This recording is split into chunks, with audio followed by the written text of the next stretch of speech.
जय हरी. ताई इकडे या ना, इकडे बसा, इकडे बसा. मस्त आहे इकडे. ते मला उलट मस्त असं बघ बेटा, समोर चांगलं राहतं. विठ्ठल विठ्ठल विठ्ठल विठ्ठल विठ्ठल.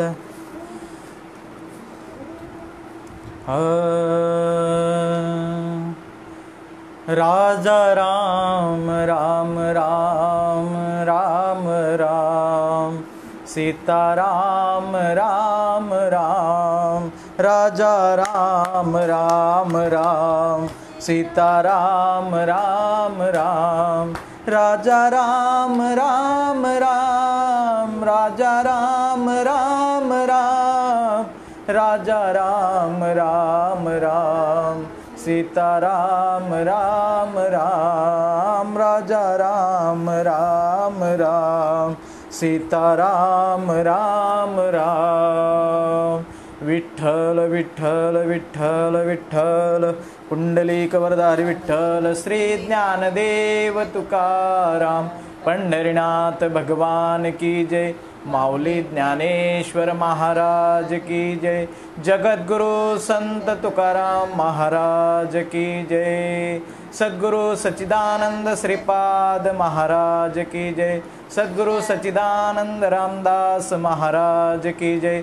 सद्गुरु सच्चिदानंद नारायण बाबा माने बाबा की जय. सकल संतन की जय. सद्गुरु सकल संतन की जय. सद्गुरु सच्चिदानंद गोविंद बापू महाराज की जय. सद्गुरु सच्चिदानंद ताराताई महाराज की जय. विठ्ठल विठ्ठल.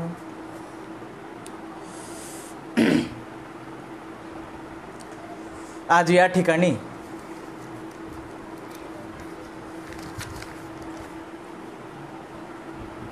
सकल संतांच्या कृपा आशीर्वादाने आणि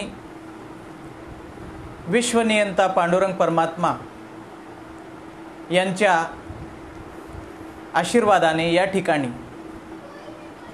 आजचा हा महायोग आणि या महायोगाचं महत् भाग्य आज या ठिकाणी मला प्राप्त झालंय. आजचा महायोग असा की कृष्णवद्य अष्टमी आणि त्या भगवान परमात्मा श्रीकृष्ण यांचा आजचा हा जन्मदिवस आणि त्याचबरोबर महाविष्णूचा अवतार सखा माझा ज्ञानेश्वर महावैष्णव ज्ञानोबा यांचा आजचा हा जयंती उत्सव या ठिकाणी महत् भाग्याने हा महायोग मला प्राप्त झाला. हरिभक्तपरायण विवेक महाराज भोर आणि श्रीपाद कन्या कीर्तिताई चव्हाण आणि त्यांचे सकल सर्व साधक वर्ग यांच्या या अथक परिश्रमाने आजचा हा योग प्राप्त झाला. या महायोगात या ठिकाणी या दोन महाविभूतींचं चरित्र चित्रण करण्यासाठी मज पामरा हे काय थोरपण पायाची वाहन पायीच बरी या ठिकाणी मला हा दुग्ध शर्करा योग माझ्या नशिबी सद्गुरू श्री गोविंद पाष्टेकर, ताराताई सिसोदे, नरडाणेकर, श्रीपाद बाबा, रामदास बाबा, माने बाबा, नारायण बाबा या सर्व विभूतींचं या ठिकाणी चरण स्पर्श करतो. आणि श्रावण मासारंभ अशा या पुण्य पावन मासामध्ये या साधक बंधूंनी जो अथक प्रयासाने हा उपक्रम चालू केलेला आहे, जवळजवळ 2 महिन्यापासून या उपक्रमामध्ये अनेक मोठमोठे ज्ञानीगुणी जनश्रेष्ठ साधक अधिकारी वर्ग या ठिकाणी प्रवचनरूपी मार्गदर्शन या ठिकाणी सकल साधक परिवाराला करतो आहे. या ठिकाणी मज पाम काय द्यावे त्यासी हो उतराई या व्यक्तीने या ठिकाणी ह्या दोन विभूतींवर चिंतन अल्पसा चिंतन करण्याचा प्रयत्न सद्गुरूंच्या कृपाआशीर्वादाने करतो. चिंतना अगोदर त्या भगवंताचं त्या संतांचं गुणगान करणं स्तवन करणं खूप महत्त्वाचं आहे. अलंकापुरे पुण्यभूमी पवित्र तिथे नांदतो ज्ञान राजा सुपात्र तया आठविता महापुण्य राशी नमस्कार माझा सद्गुरु ज्ञानेश्वरासी. वक्रतुंड महाकाय सूर्यकोटी समप्रभ निर्विघ्नं कुरु मे देव सर्वकार्येषु सर्वदा. महायोगपीठे तटे भीमरथ्या वरं पुंडरीकाय दातुं मुनीन्द्रैः समागत्य तिष्ठन्तमानन्दकन्दं परब्रह्मलिंगं भजे पांडुरंगम. पांडुरंगा करू प्रथम नमन दुसरे चरण संतांचे त्यांच्या कृपादाने कथेचा विस्तारू बाबाजी सद्गुरु दास तुका. जयांचे केले स्मरण तया होय सकळ विद्येंचे अधिकरण तेची वंदू श्री चरण सद्गुरूंचे ते नमस्कारुनी आता. ओम नमो जे आद्या वेद प्रतिपाद्या जय जय संस विद्या आत्मरूपा देवा तूच गणेशु सकलार्थमती प्रकाशु म्हणे निवृत्तीदासु अवधारी जोजी. आता अभिनव वाग विलासिनी ये चातुर्यार्थ कला कामिनी ये शारदा विश्वमोहिनी नमिली मिया मज हृदय सद्गुरु जेने तारिलो हा संसार तरू म्हणून विशेष त्यादरू विवेकावरी. गुरुर्ब्रह्मा गुरुर्विष्णू गुरुर्देव महेश्वरः गुरु साक्षात् परब्रह्म तस्मै श्री गुरुवे नमः. जयाच्या संगतीने विराग झाला मनोदरेचा जळभास गेला. साक्षात परमात्मा मज भेटविला विसरू कसा त्या श्रीपाद पादुकेला. विसरू कसा त्या गोविंद पादुकेला. विसरू कसा त्या ताराई पादुकेला. मस्तक हे पायावरी या वारकरी संतांच्या या वारकरी संतांच्या या वारकरी संतांच्या. पुंडलिक वरदारी विठ्ठल श्री ज्ञानदेव तुकाराम पंढरीनाथ भगवान की जय. माऊली ज्ञानेश्वर महाराज की जय. जगद्गुरु संत तुकाराम महाराज की जय. अवधूत चिंतन श्री गुरुवीर दत्त दत्त दत्त गोपाल कृष्ण भगवान की जय.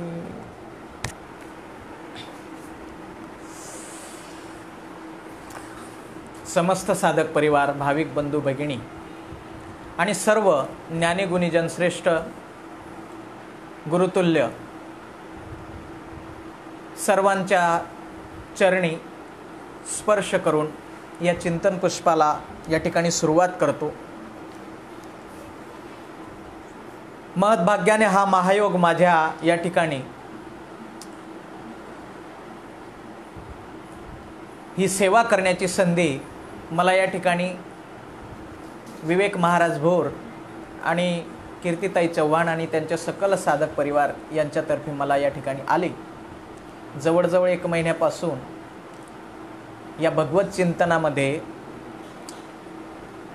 माझी या ठिकाणी निवड करण्यात येऊन तारीख देण्यात आली होती.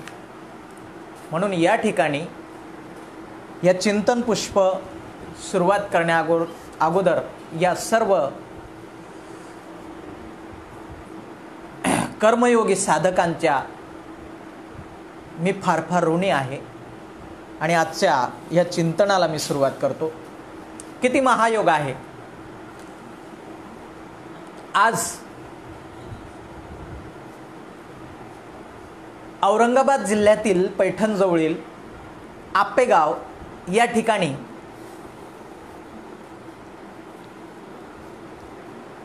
(1271)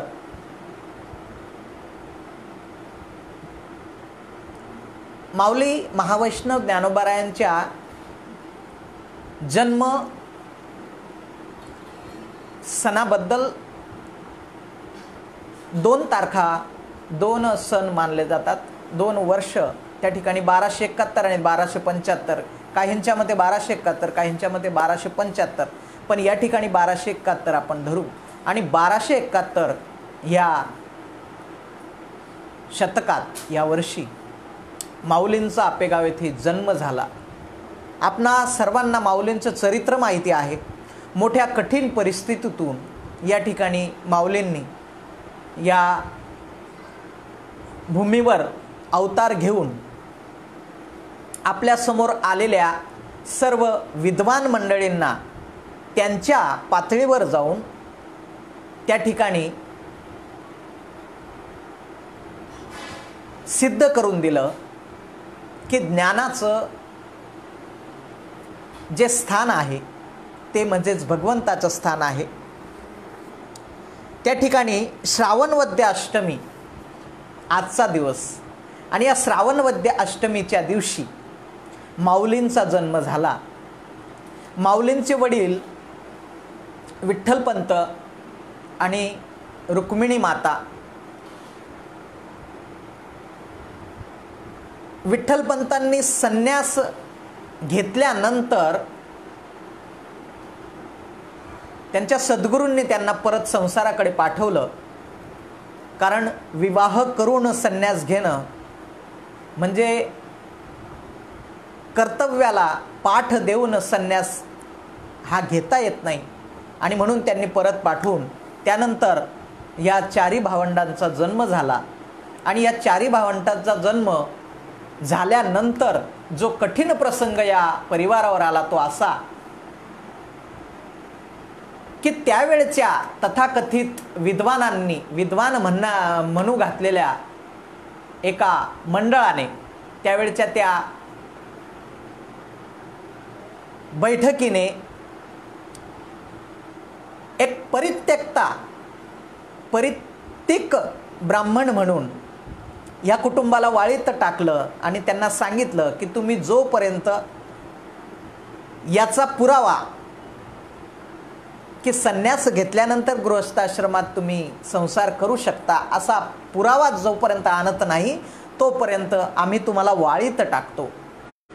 आणि त्या ठिकाणी माऊलींच्या वडिलांनी बराच प्रयत्न करूनही ज्यावेळेस तो पुरावा सापडला नाही त्यावेळेस त्यांना पैठणच्या मंडळाने, पैठणच्या न्यायपीठाने देहदंडाची शिक्षा दिली. आणि 4 भावंड झोपेत असताना त्यांच्या आई वडिलांनी त्या इंद्रायणीमध्ये जलसमाधी घेतली.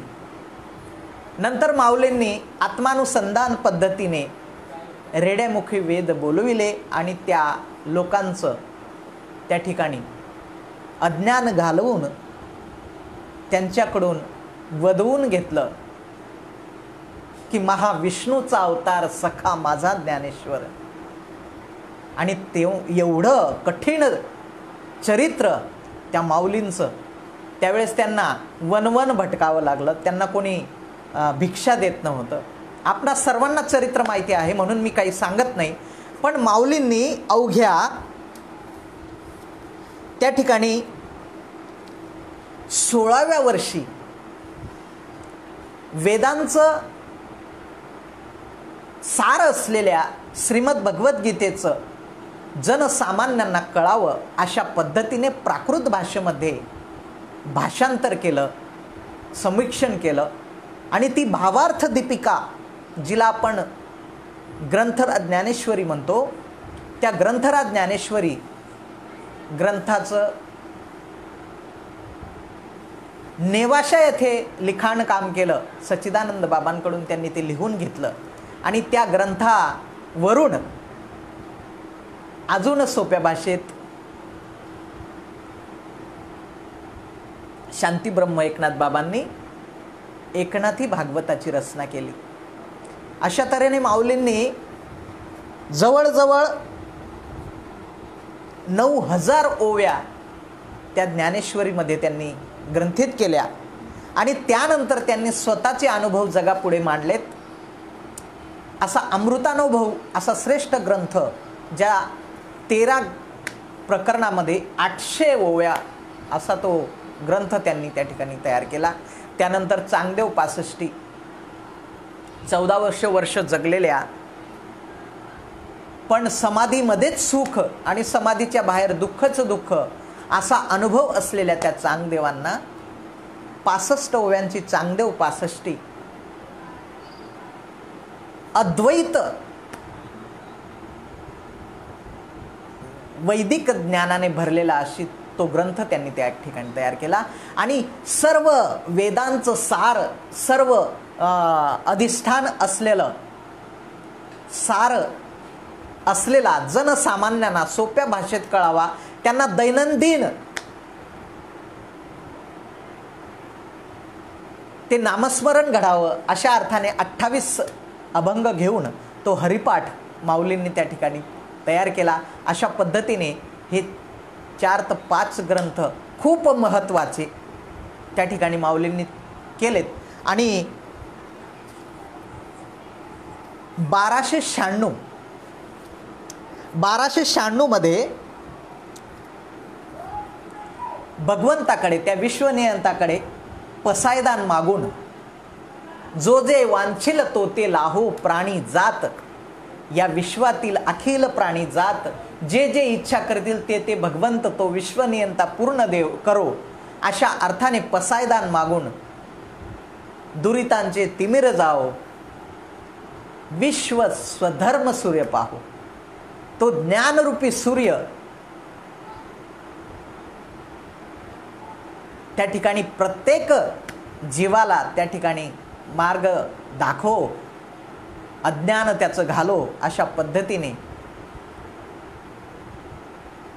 जीवनातील तिमिर घालो, अशा पद्धतीने ते पसायदान मागून माऊलींनी 1296 मध्ये आळंदी येथे कार्तिक वद्य त्रयोदशीला आळंदी येथे इंद्रायणी तीरी संजीवन समाधी घेतली. अशा पद्धतीने माऊलींनी खूप मोठा ठेवा या ठिकाणी या जगाला दिला. मराठी भाषेचं महत्त्व, मराठी भाषेचा मान माऊलींनी या महाराष्ट्रामध्ये एवढा वाढवला की माझ्या मराठीची बोल कौतुके परी अमृतातेही पैजा जिंके, अमृता बरोबर शर्यत जिंकेल अशी माझी मराठी, माझ्या मराठीची बोल कौतुके अमृतातेही पैजा जिंके.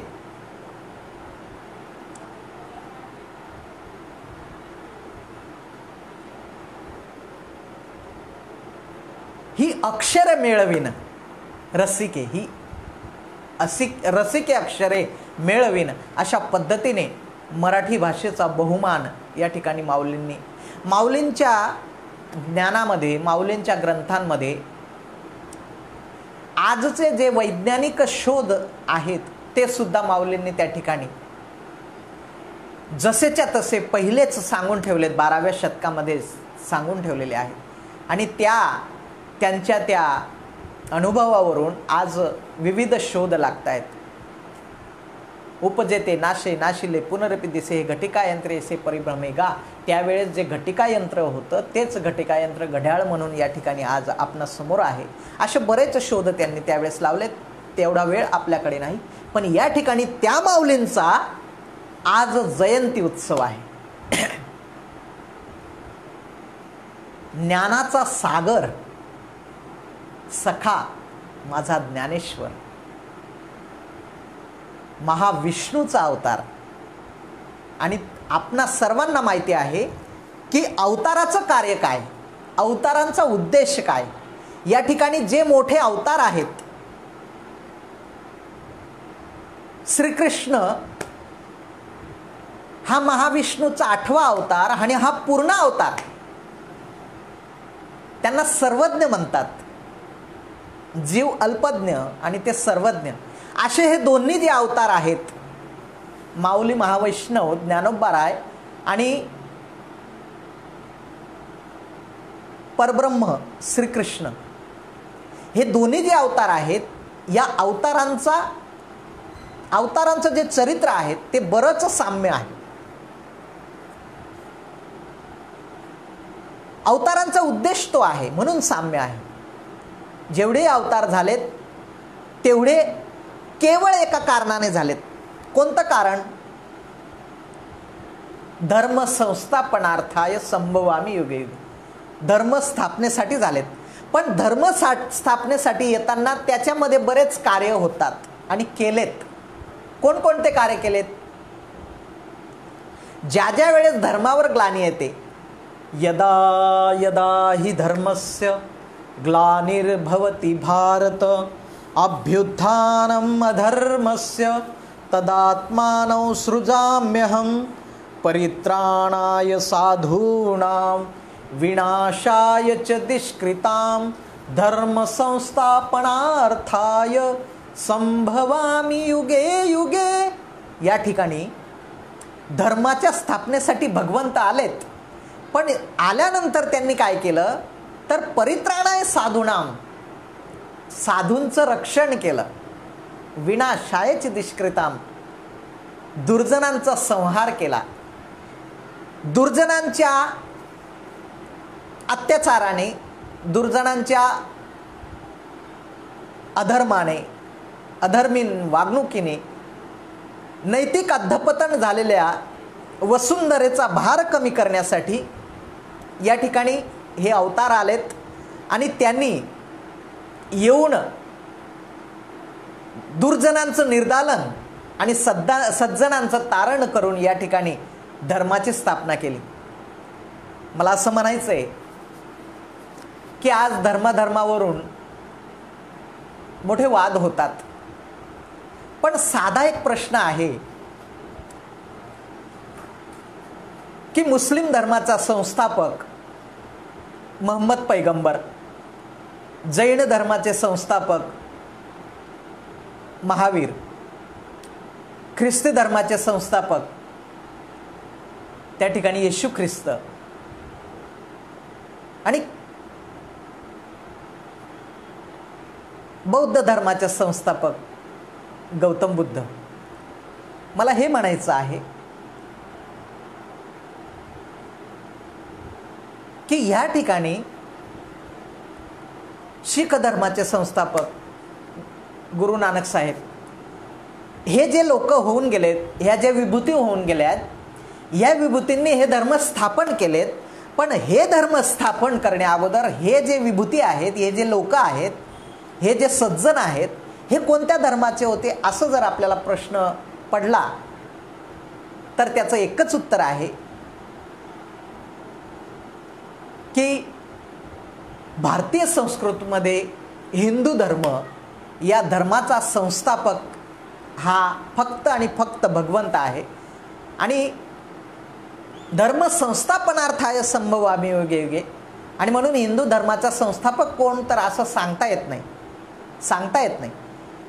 हा वैदिक परंपरेपासून चालत आलेला सनातन धर्म आणि या धर्माचं कार्य केवळ आणि केवळ सज्जनांचं निर्दालन म्हणजे वाईट प्रवृत्तींचा नाश आणि सत्प्रवृत्तींचा या ठिकाणी जपणूक या धर्माने केलेली आहे. म्हणून या ठिकाणी आमचे विवेक महाराज भोर आणि त्यांचे सर्व साधक सहकारी यांच्या मनात अजून एक उपक्रम चालू आहे आणि तो उपक्रम आपणा सर्वांना मान्य आहे असं मी गृहीत धरतो.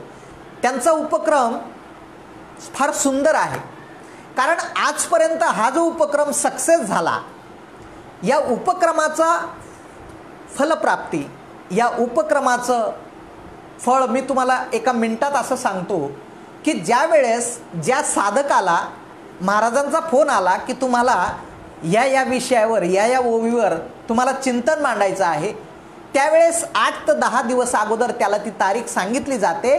त्या तारखेपासून तो साधक त्या ओवीबद्दल अभ्यासाला लागतो आणि त्या 8-10 दिवसात त्या ओवीच्या निमित्ताने किंवा त्या दिलेल्या तारखेच्या निमित्ताने किंवा त्याला जे द्यायचं आहे ते चिंतन पुष्प त्याच्या निमित्ताने त्या साधकाचा जो अभ्यास होतो तो अभ्यास त्याच्या जीवनातली फलप्राप्ती आहे. आणि म्हणून हा जो उपक्रम जो चालवला आहे हा उपक्रम खरोखर स्तुत्य उपक्रम आहे. खरोखर साधकांमध्ये वाचनाची गोडी, चिंतनाची गोडी, नामस्मरणाची गोडी आणि या ठिकाणी परमार्थाची गोडी निर्माण व्हावी यासाठी खूप महत्त्वाचं आहे. आणि महाराजांचा पुढचा उपक्रम फार सुंदर असा आहे. आणि महाराजांनी सांगितलंय की महाराज म्हणतात की 1 दिवस दिला तर आपण एवढं छान चिंतन मांडतो. जर असा एक ग्रंथ घेतला आणि तो ग्रंथ 7 दिवस असो 10 दिवस असो कोणातरी एका साधकाला दिला आणि त्या साधकाने जर तो आपल्या शैलीमध्ये व्यवस्थितपणे सद्गुरूंच्या कृपा आशीर्वादाने जर तो ग्रंथ मांडला, उदाहरणार्थ भागवत ग्रंथ, ज्ञानीगुणीजन श्रेष्ठ वर्ग जो आहे त्यांनी जर तो भागवत घेतला आणि तो 7 दिवस 10 दिवसात त्यांनी तो भागवत दैनंदिन त्या प्रवचनाच्या माध्यमातून त्या विचारपुष्पाच्या माध्यमातून तो भागवताचं उलगडा केला, त्याचं आकलन करून दिलं तर नक्कीच साधक परिवाराचं कल्याण झाल्याशिवाय राहणार नाही. म्हणून या ठिकाणी मी विवेक महाराज भोर, कीर्तिताई चव्हाण आणि त्यांचे सर्व साधक परिवार यांना खूप खूप शुभेच्छा देतो की ह्या स्तुत्य उपक्रमाबरोबर त्यांनी तो उपक्रम जरूर चालू करावा. आम्हा सर्व साधक वर्गाकडून त्यांना खूप खूप शुभेच्छा. आता या ठिकाणी संत श्रीपाद बाबा, संत रामदास बाबा यांनी ज्या वेळेस पैठण निवासी बंडोबाबा केरोबाबा यांच्याकडून त्या ठिकाणी ती रीत समजून त्या ठिकाणी ते इवले स्वरूप लाविले द्वारी त्याचा वेलू गेला गगनावरी अशा पद्धतीने या आनंद संप्रदाय म्हणण्यापेक्षा या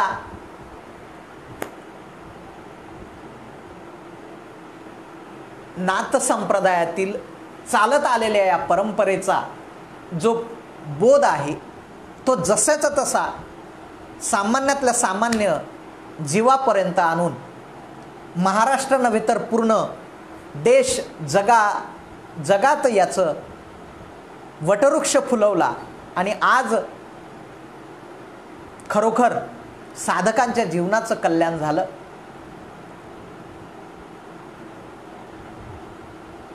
आज खरोखर हा दुग्ध शर्करा योग हा मोठा महायोग आहे आणि या महायोगामध्ये मला पण न्हावून घ्यायचं परमभाग्य या ठिकाणी लाभलं. या ठिकाणी माऊलींचं खरोखर संपूर्ण विश्व या ठिकाणी देणं लागतो. ज्यांनी लग्न केलं नाही त्यांनी संसाराची सुंदर आणि सुंदर कल्पना, त्या संसारामधलं अत्यंतिक सुख आणि त्या सुखाची प्राप्ती करण्याचं साधन माऊलींनी या ठिकाणी हे विश्वची माझे घर ऐसी मती जयाची स्थिर किंबहुना चर आणि चर तूच झाला अशा पद्धतीने जन नो हे अवघा जनार्दन या सर्व भूतांमध्ये माझीच वस्ती मी तो सकळ देही एथ विचारू काही नाही अशा पद्धतीने हे तत्वज्ञान माऊलींच्या योगे, श्रीपाद बाबांच्या योगे, सद्गुरू गोविंद बापू पाष्टेकर, ताराताई सिसोदेकर यांच्या मार्गदर्शनाने, कृपाशीर्वादाने माझ्यापर्यंतही आलं. आणि म्हणून या सर्व विभूतींच्या ठिकाणी नतमस्तक होऊन या ठिकाणी या पुष्पाला सुरुवात करतो. पुरुष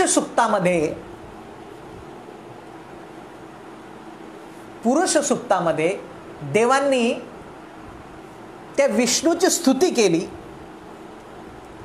आणि विष्णूची स्तुती केल्यानंतर देवांनी सांगितलं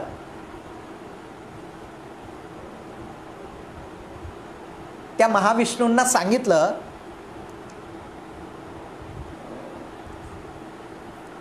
की त्या भूमीवर त्या दैत्यांचं दैत्य फार माजले आहेत, फार अत्याचार वाढले आहेत, तुम्ही काहीतरी करा. आणि त्यावेळेस महाविष्णूंनी आपल्या सोबती जे काही होते त्यांना सांगितलं. कोणाला कोणाला सांगितलं तर शेषाप्रती बोले लक्ष्मीचा तो वर, शेषाप्रती बोले लक्ष्मीचा तो वर, चला अवतार घेऊ चला. पृथ्वीवर दैत्य मातले ते फार, घराणे सुरवर सांगू लागले. त्या देवांनी ते घराणं सांगितलं आणि भगवंतांनी ती योजना आखली. आता हे सर्व वर्णन भागवतामध्ये आहे. भागवत, गीता हे ग्रंथ, रामायण हे ग्रंथ आपल्या वैदिक संस्कृतीमध्ये फार महत्त्वाचे आहेत. भागवतामध्ये नारद आणि वसुदेव यांचे संवाद आणि राजा परीक्षिती आणि शुकमुनी यांचे संवाद खूप छान आहेत. भागवत धर्म कसा, भागवत भक्त कसे असतात, माया कशी खेळ करते, तिच्यातून सुटण्यास तरणोपाय काय, परब्रह्म कसे आहे व वर्ण हे नाव कशास, अवतार चरित्र संख्या किती, अवतारांना अधोगती का प्राप्त होते, अवतार घेतला तर त्यांना अधोगती का प्राप्त होते, कोणत्या युगात कोणता धर्म, अशा पद्धतीने 9 प्रश्न त्या ठिकाणी भागवतात विचारलेत. आणि त्या प्रश्नांचं उत्तर देताना या भागवतामध्ये वसुदेवांनी नारदांना तसे प्रश्न विचारलेत आणि नारदांनी ते उत्तर दिलं. नारद महर्षींना सर्व ठाऊक असतं, कारण की नारद महर्षी हे त्रैलोक्यात अखंड नामस्मरण करणारे महर्षी आहेत. आणि त्यांनी या ठिकाणी ही कथा सांगितली. भगवंतांनी, महाविष्णूंनी सर्व देवांना जागा दाखवली. कोणी कुठं जायचं, कोणी कुठं जायचं, कोणी कुठं जायचं. त्या ठिकाणी 7वा गर्भयोग माया नेत, आश्चर्य करीत मनोमाजी, रोहिणी उदरी नेऊनी घातला, ना कळे कोणाला देवावी. देवकीचे तेज दिसे नै सुंदर, कंसाचे हृदय जळत असे. हरळे पळती देखोनी व्याघ्र, कापे थरथर तैशा परी. या ठिकाणी भगवंताचं चरित्र वर्णन करण्या अगोदर, कोणतंही कार्य करण्या अगोदर ते कार्य ठरवावं लागतं. तुम्हाला कोणत्या एखाद्या गावाला जायचं असेल तर एसटी आगारात जाऊन कोणत्याही एसटीवर बसता येत नाही, किंवा एसटीवर बसल्यानंतर कंडक्टरला सांगता येत नाही मला माहीत नाही मला कुठं जायचं पण तुम्ही तिकीट द्या, असं सांगता येत नाही. तो कंडक्टर सांगतो तुम्हाला एवढी अक्कल नाही का, कुठं जायचं ते नाही ठरवलं. आणि म्हणून घरून निघताना कुठं जायचं हे ठरवावं लागतं. तद्वत कोणतंही कार्य करताना संकल्प घ्यावा लागतो किंवा ठरवावं लागतं. या ठिकाणी भगवान महाविष्णूंनी प्रत्येक अवतार घेताना ठरवलं आहे की कोणी कुठं जायचं, कोणी कुठं जायचं, कोणी कुठं जायचं. आणि म्हणून ज्या वेळेस शूरसेन नगरी यमुनेकाठी असलेले हे सुंदर शहर, आणि या ठिकाणी त्यावेळेचे जे राजा होते शूरसेन आणि त्यांचे जे चिरंजीव उग्रसेन, आणि त्या उग्रसेनाचा मुलगा हा कंस, आणि हा कंस आपल्या सासऱ्याच्या ज्ञानाने त्यावेळेस मातला होता. कंसाचे सासरे कोण असतील तर जरासंध, आणि हा जरासंध याच्या त्यावेळचं कारकीर्द अशी होती की सर्व विश्वावर विश्वजित राजा म्हणून प्रसिद्ध होता. आणि त्या जरासंधाच्या मार्गदर्शनाने कंस पण त्यावेळेस मातला, आणि कंसाने त्यावेळेस ब्राह्मण वर्ग, ऋषी वर्ग आणि आपल्या सर्व नातलगांना त्यावेळेस त्रास दिला.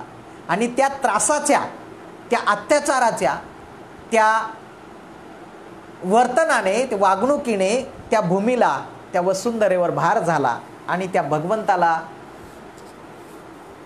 अवतार घेण्यासाठी मागील जन्माच्या कर्माने देवकी आणि वसुदेवाच्या पोटी यावं लागलं, ठरवावं लागलं. त्यांनी ठरवलं आणि त्या ठिकाणी आपल्या सवंगड्यांना सुद्धा, आपल्या सर्व देवांना सुद्धा त्या ठिकाणी यादव कुळामध्ये आपल्याला जन्म घ्यायचा आहे असं म्हणून त्या ठिकाणी त्यांनी योजना केली, संकल्प केला. भागवतामध्ये राजा परीक्षित यांना असा प्रश्न पडला की भगवंत अवताराला आलेत आणि त्यांनी दैत्यांचं निर्दालन केलं, दैत्यांना मारलं. वसुदेव सुतं देवम कंस चाणूरमर्दम देवकी परमानंदम कृष्णम वंदे जगद्गुरु. कंस, चाणूर अशा मोठमोठ्या दैत्यांना त्याने मारलं. पण त्यांनी दैत्यांना मारण्याबरोबर आपल्या स्वतःच्या यादव कुळाचा नाश का केला, असा पद्धतीने त्याने प्रश्न विचारला परीक्षित राजांनी. आणि हे सत्य आहे. भगवंतांनी स्वतः असा संकल्प केला आणि त्या ऋषी महर्षींच्या मुखातून शाप वधवून घेतला आणि यादव कुळाचा नाश केला. वास्तविक यादव कुळ हे भगवान पूर्णावताराच्या कुळातले, पण ते त्या कृष्णाच्या, जसं एखादा माणूस एखाद्या मोठ्या व्यक्तीच्या क्रेडिटवर स्वतः आपल्या लांड्या लबाड्या या धकवतो, तद्वत त्या ठिकाणी ते यादव भगवान श्रीकृष्णाच्या नावावर माजले होते. आणि म्हणून भगवान श्रीकृष्णांना संकल्प करावा लागला आणि त्यांनी आपल्याच कुळातील जांबवती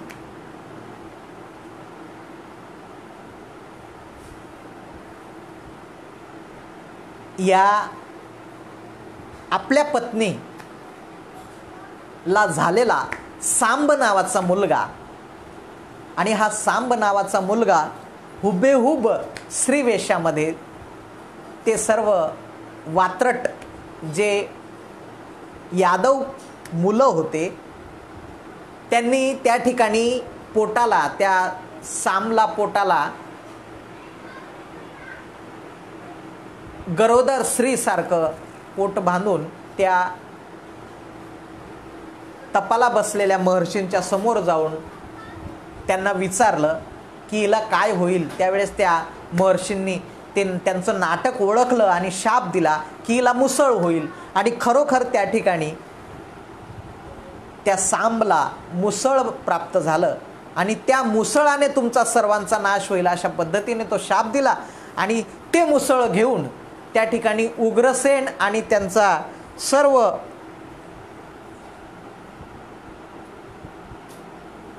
दरबार यांनी असं ठरवलं की या मुसळाचं चूर्ण करायचं आणि समुद्रात फेकून द्यायचं.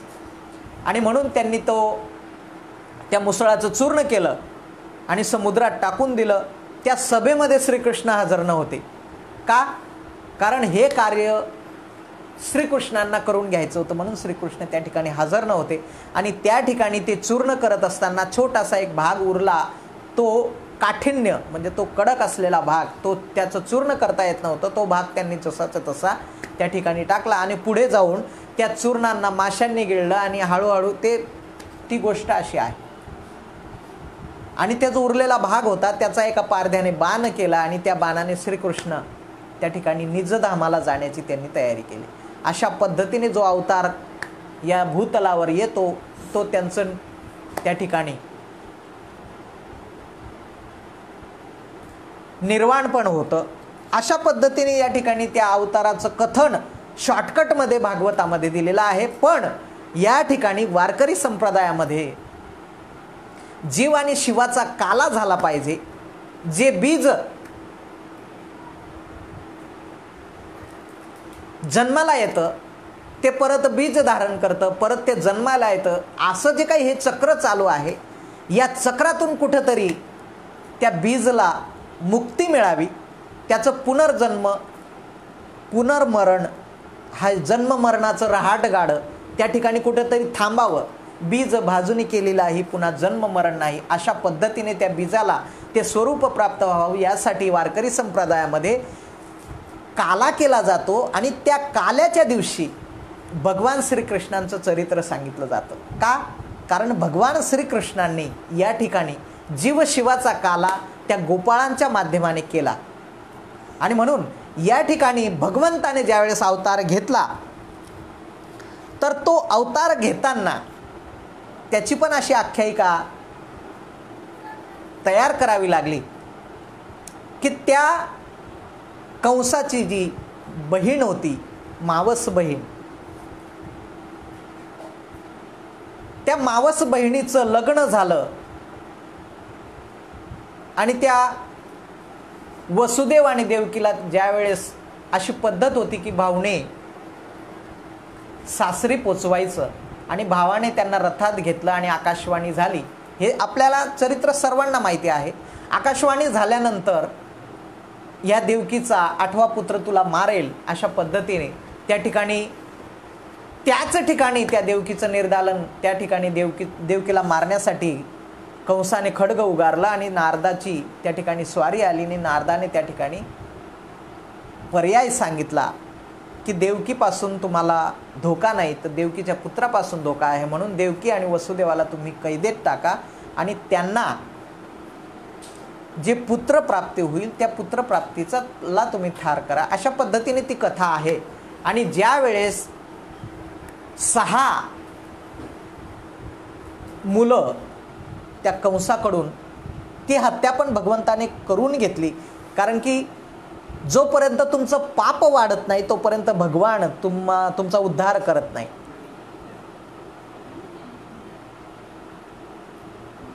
गजेंद्राला ज्यावेळेस गजेंद्र हा भगवत भक्त होता आणि गजेंद्राला ज्यावेळेस गजेंद्राचा पाय त्या मगराने धरला, मकर पाण्यामध्ये मगराने धरला आणि गजेंद्राने ज्यावेळेस भगवंताला आरोळी मारली, भगवंत आले, त्यांनी गजेंद्राला न वाचवता त्या मगरला मारलं. आणि गजेंद्राने सांगितलं, त्या हत्तीने सांगितलं की भगवंता तुम्हाला मी बोलवलं आणि तुम्ही अगोदर त्याचा कसं काय उद्धार केला. त्यावेळेस भगवंताने सांगितलं की माझ्या भक्ताला त्रास देणारा जो आहे त्याचा मी पहिले उद्धार करतो. आणि म्हणून या ठिकाणी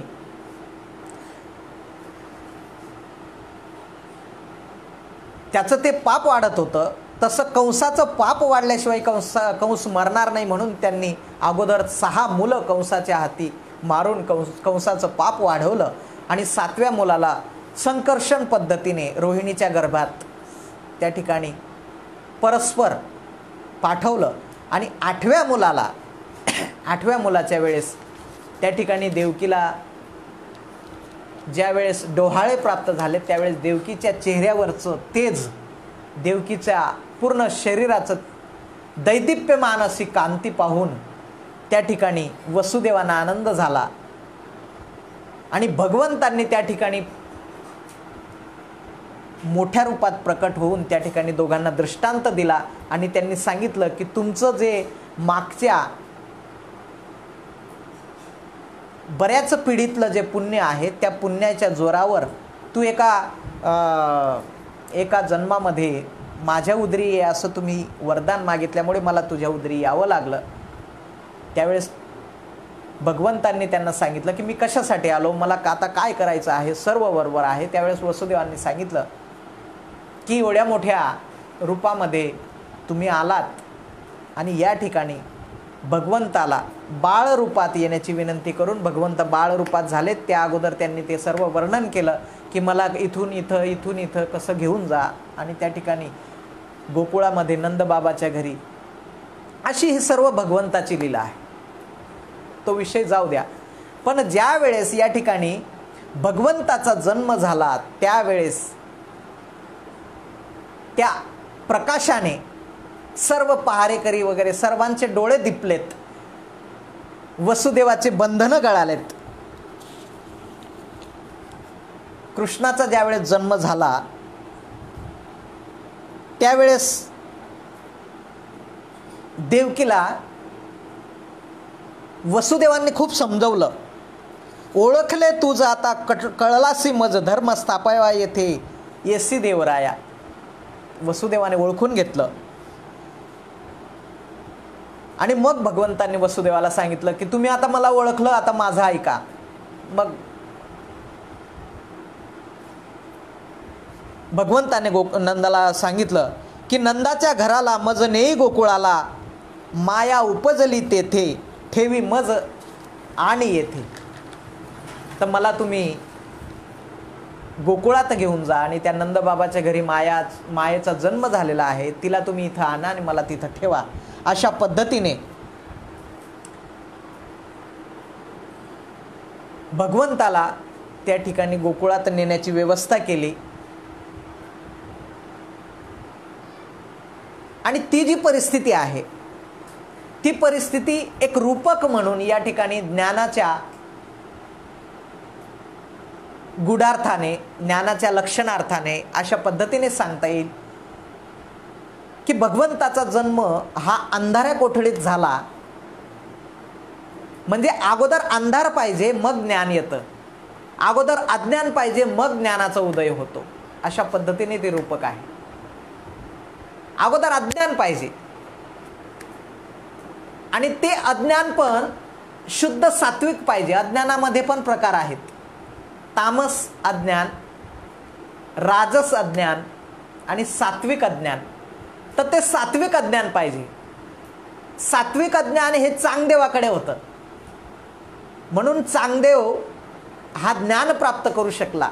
चांगदेव कोरा रे कोरा असं का म्हटलं, तर चांगदेव अज्ञानी होता पण कोरा होता, म्हणजे त्याच्यावर काहीतरी लिहिता येत होतं, तो ऐकू शकत होता. पण काही अज्ञानी जे असतात ते कोणाचं ऐकून घेत नाही, त्यांना आपण दीड शहाणा म्हणतो. तुका म्हणे आहे सर्वाहुनी सोपे, शहाणा तो धनी घेतो येथे. अज्ञानी असावा आणि तो शहाणा असावा. म्हणून या ठिकाणी भगवंत अंधाऱ्या कोठडीत जरी आलेत, भगवंताचा जन्म अंधाऱ्या कोठडीतच होतो, पण ज्या वेळेस भगवंत येतात त्यावेळेस ज्ञान प्रकाशाने तो अंधार नाहीसा होतो आणि त्या वसुदेवांना तो रस्ता त्या ठिकाणी दिसला. पहारेकऱ्यांना मायेने मूर्छित केलं आणि त्या ठिकाणी भगवंताचा त्या ठिकाणी वसुदेवाने व्यवस्था केली. उचलिला कमळापती, पायीची बंधने गळती, मंद मंद पडे पाऊस, शिरी छाया करी शेस. त्या ठिकाणी वसुदेवांनी त्या भगवंताला उचललं. भगवंताला जोपर्यंत आपण उचलत नाही तोपर्यंत आपल्या हातापायातील बंधनं गळत नाहीत, अशा अर्थाने त्या ठिकाणी ते रूपक आहे. आणि वसुदेवाने ते भगवंताला उचललं आणि हातापायाची बंधनं गळलीत. आणि इंद्रायणीमध्ये जाताना शेषकरी छत्र, त्या शेषाने त्या ठिकाणी ते छत्र केलं आणि इंद्रायणीला पण हेवा वाटला की भगवंताचं आपण पण दर्शन घ्यावं, कारण की भगवंताचा अवतार झाल्यावर सर्वांना भगवंत हवासा वाटतो. त्या ठिकाणी इंद्रायणीने दर्शन घेण्यासाठी आपली मर्यादा ओलांडली आणि त्या ठिकाणी पूर चढला अवचट, त्यासी लावी अंगुष्ट.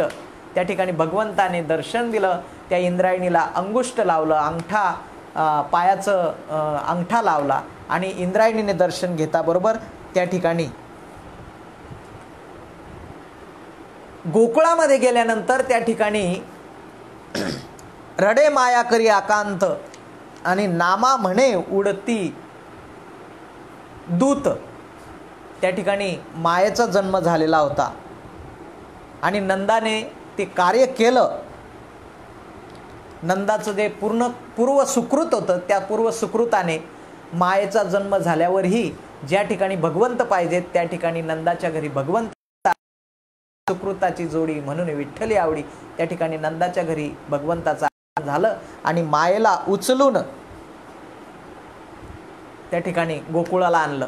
आणि गोकुळाला आल्यानंतर माया रडायला लागल्यानंतर पहारेकऱ्यांनी निरोप दिला आणि त्या कंसाने त्या मायेला पाहिल्याबरोबर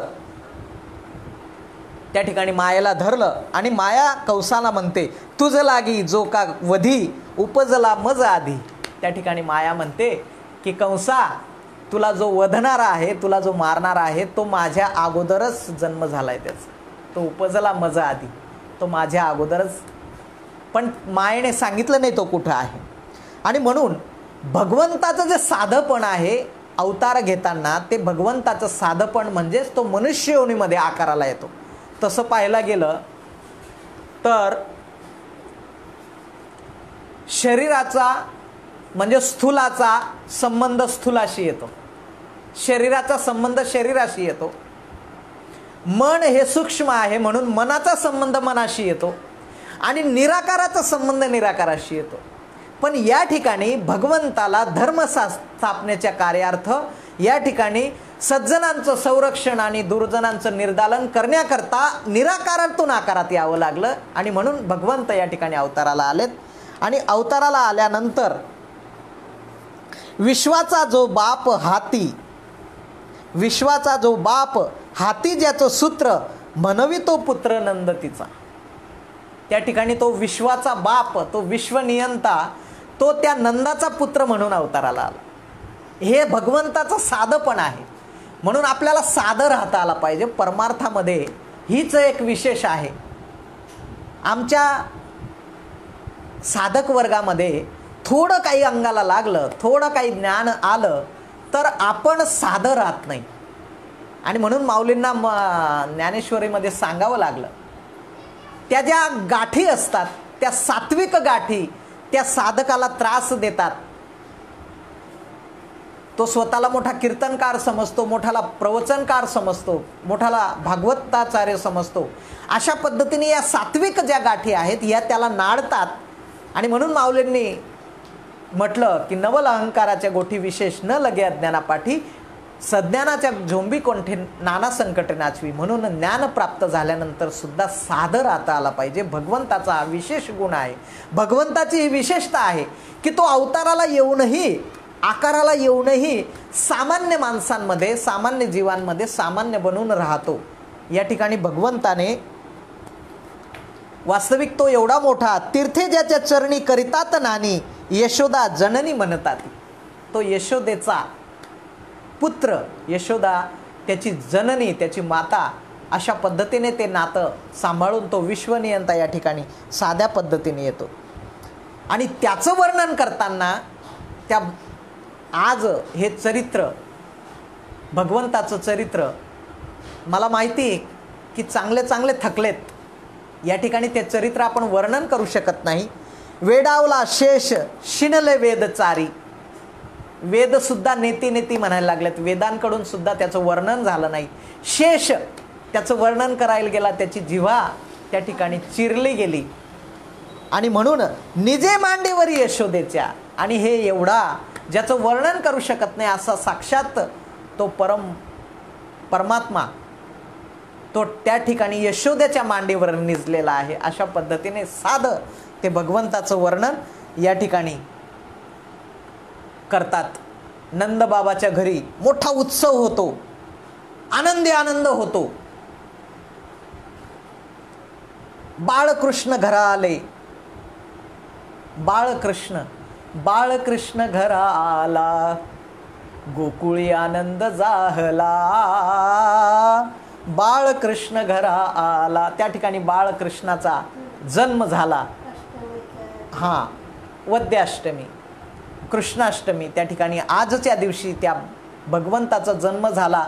आणि त्या ठिकाणी नंदबाबांनी खूप दान केलं.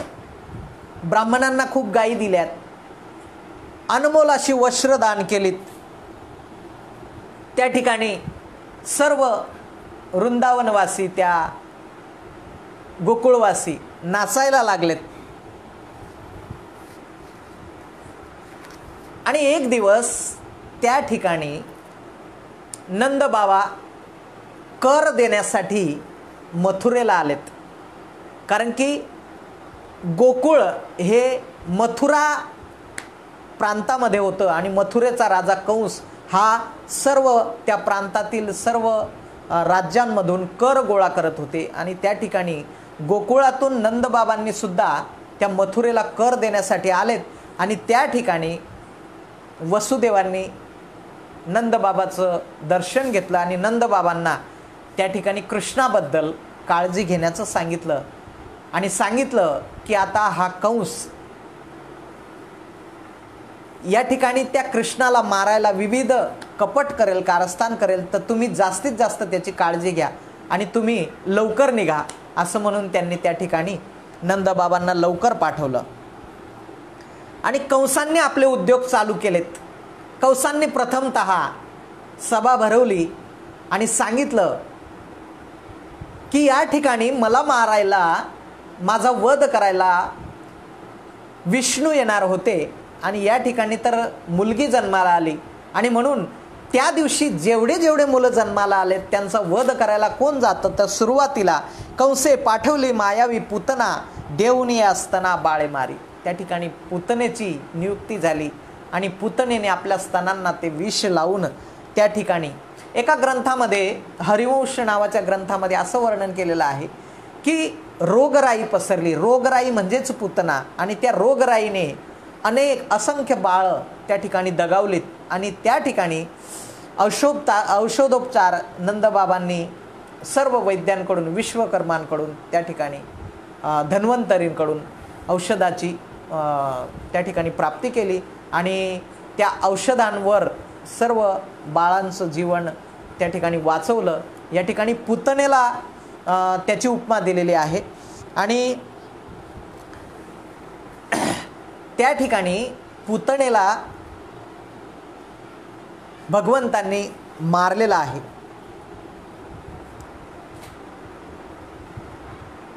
ज्या ठिकाणी नामस्मरण होतं, ज्या ठिकाणी भगवंताचं गुणगान होतं, ज्या ठिकाणी स्वयं भगवान असतात, त्या ठिकाणी तेथे यम त्रास घेत नसे. त्या ठिकाणी यमाचं कार्य थांबून जातं. माऊलींनी सुद्धा ज्ञानेश्वरीमध्ये म्हटलंय की जेथे नामस्मरण चालतं, जेथे वदेत तो अच्युत सर्व काळ, त्या ठिकाणी यमू म्हणे मी कवनासी यमावे, दमू म्हणे मी कवनास दमावे, अशा पद्धतीने त्या ओवीमध्ये सांगितलं. तर यमराजाचा जो त्रास आहे तो त्या ठिकाणी त्याला त्रास होत नाही. यमराजाचं कार्यच थांबून जातं ज्या ठिकाणी नामस्मरण होतं. जेथे पुराणे कीर्तन होत नामघोष, तेथे यम त्रास घेत नसे. आणि म्हणून कृष्णांना ज्यावेळेस त्या पुतनेने स्तनाला लावलं त्यावेळेस तिसी मारी चक्रपाणी, त्या चक्रपाणीने तिचा वध केला. त्यानंतर दुसरा प्रसंग असा आला की वनभोजन करण्यासाठी जंगलामध्ये ज्यावेळेस हा परिवार गेला, ज्यावेळेस गोकुळातील सर्व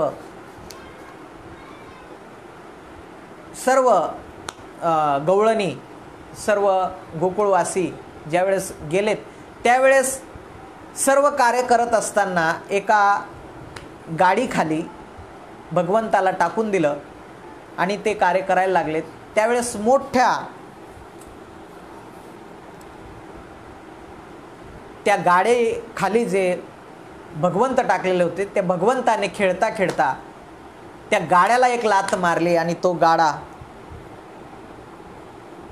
रागे रागे झाडी लात गाडा मोडोनी पडत, तो गाडा मोडून पडला आणि त्या गाड्याला त्या ठिकाणी शक्तासूर म्हणून एक असुर होता आणि त्यांनी त्या गाड्याचं रूप घेतलेलं होतं भगवान श्रीकृष्णांना मारायला. त्या ठिकाणी भगवंतांनी त्याचं निर्दालन केलं आणि यशोदेने मोठ्या घाईघाईने भगवंताची काळजी म्हणून त्याला मांडीवर घेतलं आणि त्याचं गुणगान करायला लागलेत. एक आई ज्यावेळेस बाळाचं गुणगान करते त्या बाळाच्या भविष्यासाठी ते बाळ आपल्या जीवनाचं कसं भविष्य आहे तसं यशोदा पण त्या भगवंताचं गुणगान करायला लागली.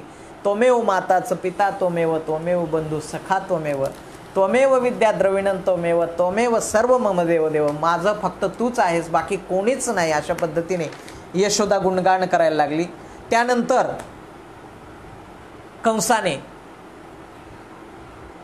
एक असुर पाठवला. त्या असुराचं नाव तृणावर्त. आपल्या भाषेमध्ये वावटळ, भोवरा म्हणजे वादळ खूप मोठं वादळ आलं आणि त्या वादळामध्ये मोठमोठे वजनदार असे पदार्थ वस्तू या उडायला लागल्यात आणि त्या वादळामध्ये सर्व बालकामधून बरोबर भगवंताला त्या वावटळाने उचललं आणि दिसेनासं केलं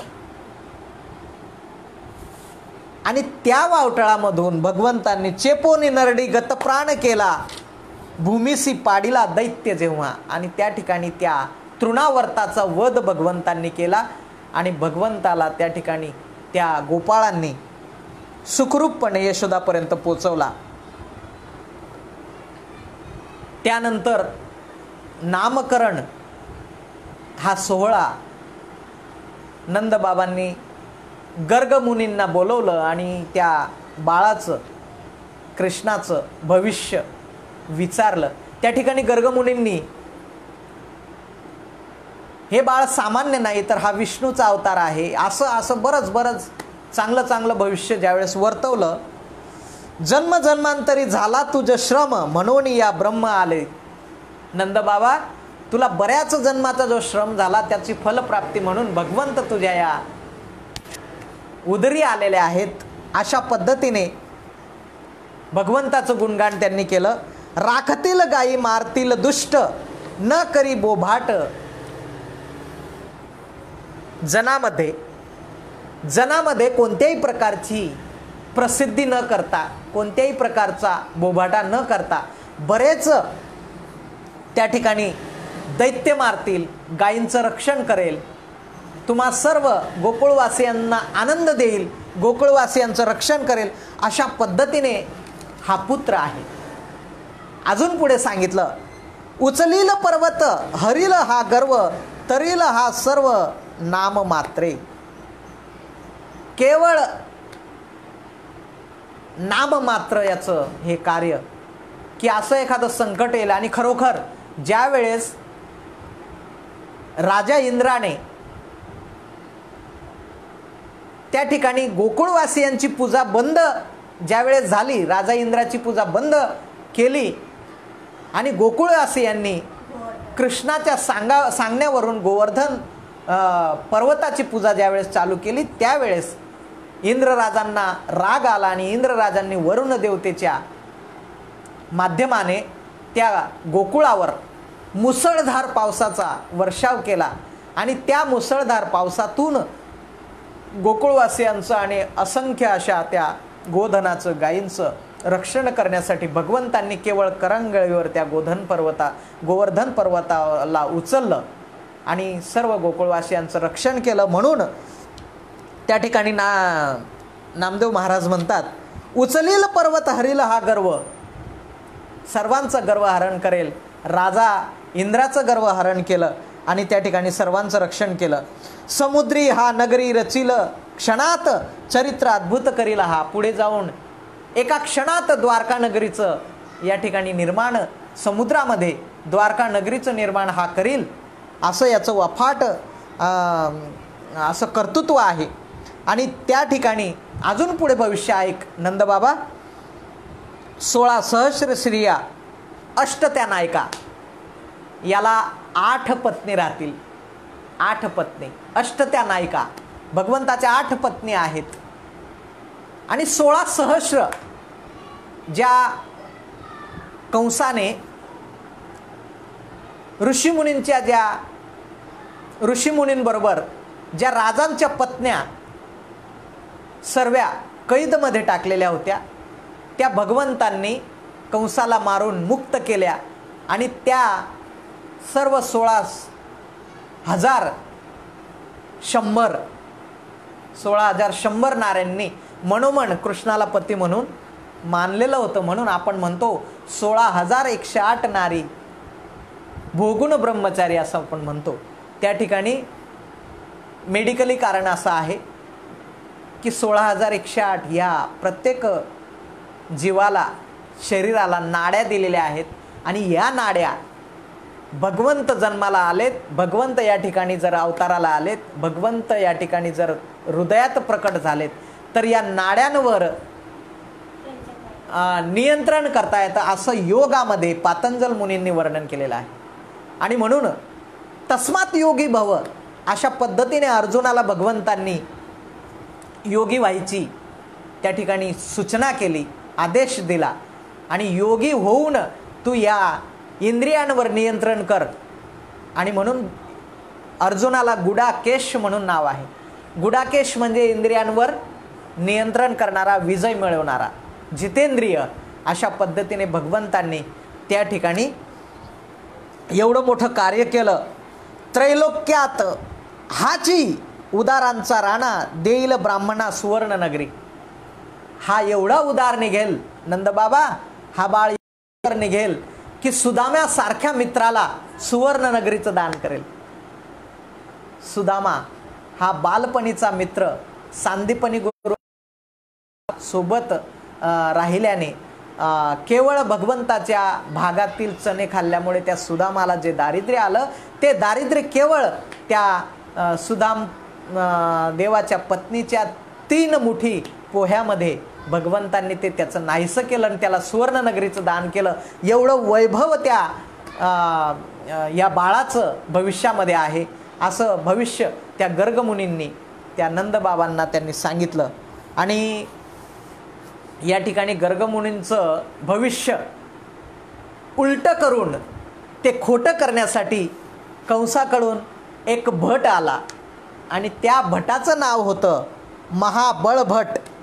आणि महाबळभट हा ब्राह्मणाचा वेश घेऊन आला आणि त्याने सांगितलं की ते गर्गमुनी ते काही खरे ब्राह्मण आहेत का, त्यांना काही कळत नाही, मी खरं भविष्य सांगतो.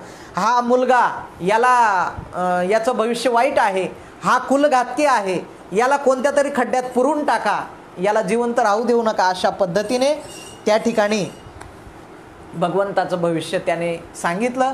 आणि त्या ठिकाणी भगवंताने त्या नंदबाबाच्या घरातील सर्व निर्जीव वस्तूंना आज्ञा केली, त्यांना सजीव केलं. आणि उखळ वरवंटे पाटे सजीव होऊन त्या मागे लागलेत, त्या ब्राह्मणामागे. आणि त्या ब्राह्मणामागे लागल्यानंतर त्या ब्राह्मणाचे काय अवस्था झाली आपणा सर्वांना माहिती आहे. जानवे तुटले, पंचांग फाटले, धोतरे गळाले ढुंगणाचे. अशा पद्धतीने तो महाबळभट जो भट होता तो मथुरेच्या दिशेने पळत सुटला. अशा पद्धतीने भगवंतांनी लीला केल्या आणि भगवंत रांगायला लागलेत. आता हळूहळू भगवंत रांगायला लागलेत. आणि रांगायला लागल्यानंतर बलराम चालायला लागलेत आणि भगवंत रांगायला लागलेत. आणि रांगायला लागल्यानंतर हळूहळू भगवंत भिंतीला हात धरून चालायला पण लागले. भिंती धरून या उभे राहता ती आधार जगती त्याचा तसे. किती नवल आहे. जो जगाला आधार आहे, जो विश्वाला आधार आहे, तो भिंतीला आधार घेऊन उभा राहायला लागला. अशा पद्धतीने नामदेव महाराजांनी सुंदर असं चरित्र वर्णन त्या ठिकाणी केलेलं आहे. आणि म्हणून ज्या वेळेस भगवंत मोठे झालेत त्यावेळेस सर्वांना हवेवसे वाटायला लागलेत. त्या कृष्णामध्ये जो रस आहे, कृष्ण नावामध्ये जो रस आहे तो खरोखर गोड आणि अप्रतिम आहे. त्या कृष्णाचं जे नाव आहे भगवंत खरोखर त्या ठिकाणी कर्षेति कृष्ण, हा जो आकर्षण घेतो त्याला कृष्ण म्हणतात. आणि त्या ठिकाणी त्या बाळाला पाहून सर्व गोकुळ त्याकडे आकर्षित झालं. सर्व गोप गवळणी सर्व आकर्षित झाल्या आणि त्या कृष्णाने त्याचा फायदा घेऊन खोड्या करायला सुरुवात केली. खोड्या करायला सुरुवात केली. आणि खोड्या करायला सुरुवात केल्यानंतर त्या गवळणींचे कधी मटके फोडणे, कधी त्यांचं दही दूध पळवणे, कधी त्यांच्या घराचा दरवाजे तोडणे, कधी त्यांचं घर तोडणे, कधी त्यांच्या घरातल्या वस्तू तोडणे, कधी त्यांना त्रास देणे, कधी त्यांचा आणि पती पत्नींच्या गाठी मारणं, असे बरेच उद्योग त्या ठिकाणी केले. आणि मग त्या गवळणी त्या कृष्णाच्या खोड्या सांगायला, गऱ्हाणे सांगाया आल्या गोकुळच्या स्त्रिया, यशोदे ऐकत पडे बाहेरी भगवंत. यशोदेला त्या खोड्या त्या सांगायला लागल्या आणि भगवंत ते पाहून बाहेर पळायला लागले. एक म्हणे लोणी माझे भक्षी चक्रपाणी, एक म्हणे लोणी माझे भक्षी चक्रपाणी, माझं लोणीच हा राहू देत नाही, हा रोज येतो आणि खाऊन जातो, चोरून घेऊन जातो. एकीने घरानं मांडलं की मी सुंदर अशी रांगोळी काढली माझ्या दारासमोर आणि हा त्या रांगोळीवर मुतून गेला, लघवी करून गेला. अशा पद्धतीने ते खोडी सांगितली. अष्टदळे काढली अंगडी वरी मुते चक्रपाणी. त्या ठिकाणी मी अष्टदळे 8 पाकळींचं कमळ अशा पद्धतीने मी रांगोळी माझ्या दारात काढली आणि यशोदे हा तुझा कान्हा हा त्याच्यावर मुतून गेला. अशा पद्धतीने खोड्या चालल्यात. आणि अशा खोड्या करत करत कधी यशोदा पाणी घ्यायला, धुणं धुवायला नदी किनारी त्या बाळाला घेऊन जात असे. आणि अशा पद्धतीने एका दिवशी त्या कान्हाला घेऊन इंद्रायणी तीरी, यमुने तीरी ज्यावेळेस यशोदा गेली त्या ठिकाणी बाळाला किनारी बसून धुणं धुवायला लागली आणि त्या बाळाने हळूच माती तोंडात टाकली. आणि ती माती तोंडात टाकल्यानंतर मुले सांगितात ती माती खातो गे श्रीपती. मुलांनी कंप्लेन केली, अगं यशोदे माती खातो श्रीपती, अगं तुझा कान्हा माती खातोय. आणि ज्यावेळेस आई धावत पळत आली आणि तिने सांगितलं तोंड उघड, तोंड उघड, तू माती खाल्ली, तू माती खाल्ली. त्यावेळेस भगवंतांनी त्या आपल्या आईला अखिल विश्व ब्रह्मांडाचं दर्शन त्या मुखामध्ये त्या यशोदेला करून दिलं. आणि त्या यशोदेला त्या भगवत अवताराचं, त्या भगवंताचं त्या ठिकाणी दर्शन झालं. आणि म्हणून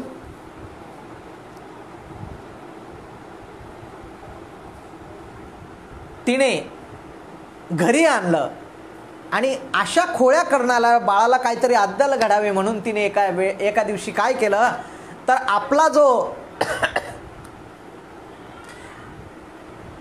धान्य काढण्याचा जो उखळ होता त्या उखळाला त्या भगवंताला बांधायला सुरुवात केली. जो विश्वव्यापक आहे, ज्याला कोणी बांधू शकत नाही, त्याला त्या यशोदा मातेने बांधायचा प्रयत्न केला.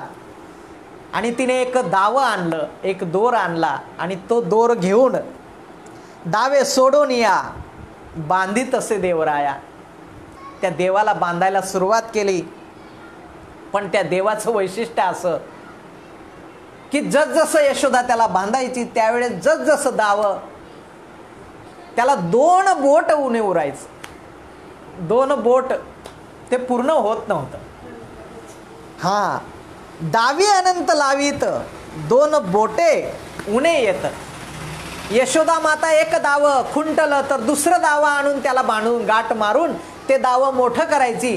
पण त्या भगवंताचं लीला अशी होती की ते कितीही दावे त्या यशोदेने बांधले एकाला एक तरी ते दावं भगवंताला 2 बोट उणे उरत होतं. आणि म्हणून त्या विश्वव्यापक ब्रह्मनियंत्याला ती माता बांधू शकण्याचा प्रयत्न करूनही बांधू शकली नाही. आणि त्या ठिकाणी खरोखर त्या भगवंताच्या लीला या ऐकण्यासारख्या आहेत. आणि म्हणून त्यावेळेस त्या भगवंताला नाव पडलं आणि आपण त्यांना दामोदर या नावाने हाक मारतो. दाम अधिक उदर बरोबर दामोदर. त्या उदराला, त्या पोटाला जे दाव बांधू शकत नाही त्या ठिकाणी त्या प्रसंगावरून भगवंताला दामोदर असं नाव पडलं. आणि या ठिकाणी कंसाने अजून एक प्रयत्न केला आणि मागील शापाने नल कुबेर या राजकुमारांना शापित करून त्या भगवंताच्या त्या नंदबाबाच्या दारामध्ये 2 वृक्षांच्या ठिकाणी त्या ठिकाणी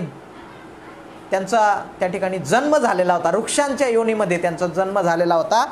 आणि ज्यावेळेस यशोदेने त्या भगवंताला बांधलं त्यावेळेस भगवंताने ते उखळ सहित त्या ठिकाणी बाहेर पळ काढला.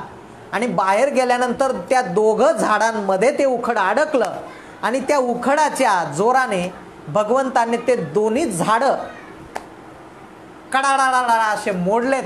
आणि त्या दोन्ही झाडातून ते 2 दिव्य पुत्र नल कुबेर या नावाचे 2 दिव्य पुत्र त्या ठिकाणी उदयाला आलेत. आणि त्यांनी भगवंताचे चरण पकडले आणि त्यांनी सांगितलं की आम्ही खूप खूप आपले आभारी आहोत आणि आपण आम्हाला शापमुक्त केलं आणि आमचं जन्म सफल झाला. त्या ठिकाणी मोडीत असे वृक्ष लक्ष्मीचा पती दोघे निघतात दिव्य पुरुष. त्या ठिकाणी त्यांचा त्या ठिकाणी पुनर्जन्म झाला आणि ते शापमुक्त झालेत. भगवंतांनी पुढे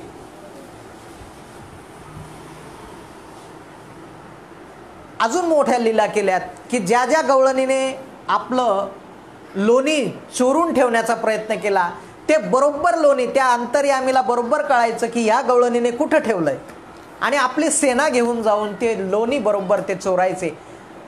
आता या ठिकाणी लोणीला उपमा दिलेली आहे चित्ताची. चित्त म्हणजे लोणी. आता लोणी चोरणारा तो चित्त चोरणारा, चित्त चोर म्हणून भगवंताला चित्त चोर म्हणतात. त्या गवळणींचं चित्त चोरणारा तो कान्हा. त्या ठिकाणी ती लीला दाखवत गोपीने घृतासी चोरून ठेवले. घृत म्हणजे तूप, घृत म्हणजे तूप. गवळणीने घृतासी चोरून ठेवले. देवासी कळले अंतर्यामी, देवाला कळलं आणि त्यांनी ते तूप बरोबर चोरलं आणि सर्वांना खाऊ घातलं.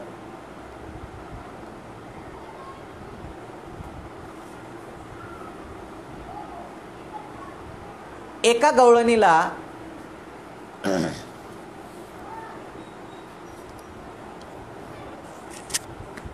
एका गवळणीने भगवंताला सांगितलं की मी आता तुला खांबालाच बांधून टाकेल. त्यावेळेस भगवंतांनी तिची खोड मोडण्यासाठी रात्री तिच्या भ्रताराची आणि तिची वेणी आणि दाढीची गाठ मारली. आता ती ब्रह्मगाठ, भगवंतानं मारलेली गाठ सुटता सुटली नाही. ते घराणं त्या ठिकाणी ज्यावेळेस यशोदेपर्यंत आलं त्यावेळेस त्या भगवंतांनीच ती गाठ सोडली. अशा पद्धतीने बरेच लीला भगवंतांनी केल्या. त्या भगवंताचं एकदा मोठ्याने आपण भजन करायचं आहे. श्रीकृष्ण गोविंद हरे मुरारे, हे नाथ नारायण वासुदेव. श्रीकृष्ण गोविंद हरे मुरारे, हे नाथ नारायण वासुदेव. हे नाथ नारायण वासुदेव, हे नाथ नारायण वासुदेव. श्रीकृष्ण गोविंद हरे मुरारे, हे नाथ नारायण वासुदेव. श्रीकृष्ण गोविंद हरे मुरारे, हे नाथ नारायण वासुदेव. हे नाथ नारायण वासुदेव, हे नाथ नारायण वासुदेव.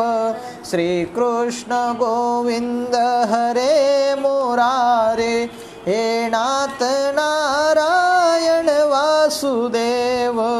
श्रीकृष्ण गोविंद हरे मुरारे, हे नाथ नारायण वासुदेव. हे नाथ नारायण वासुदेव. श्री राम जय जय राम. हरे विठ्ठल. गोपाल कृष्ण भगवान की जय. अशा पद्धतीनं भगवंताचं चरित्र चित्रण. किती वाजले ते? भगवंताचं चरित्र चित्रण करताना खरोखर बुद्धी कुंठित होते. त्या भगवंताचं गुणगान करताना या ठिकाणी आपण अल्पज्ञ आहोत आणि भगवंतांनी जेवढी काही बुद्धी दिली पा इतर योनियांच्या ठाई हा विचारच नाही. मनुष्य योनीमध्ये त्या भगवंतांनी एवढी व्यवस्था करून दिली. खरोखर त्या भगवंताचे खूप खूप आभार. या विश्वामध्ये सर्व काही त्याच्या सत्तेने चालतं. या ठिकाणी 3 सत्ता आहेत. एक ब्रह्मसत्ता जी अजन्म आहे, ती कधी जन्माला येत नाही, ती कधी मरत नाही. एक ईश्वर सत्ता की ती प्रकट होते. ती अवतार घेते, ती धर्मस्थापनेसाठी येते. आणि एक जीवसत्ता की जी मायेच्या मायोपाधिक आवरणाने या ठिकाणी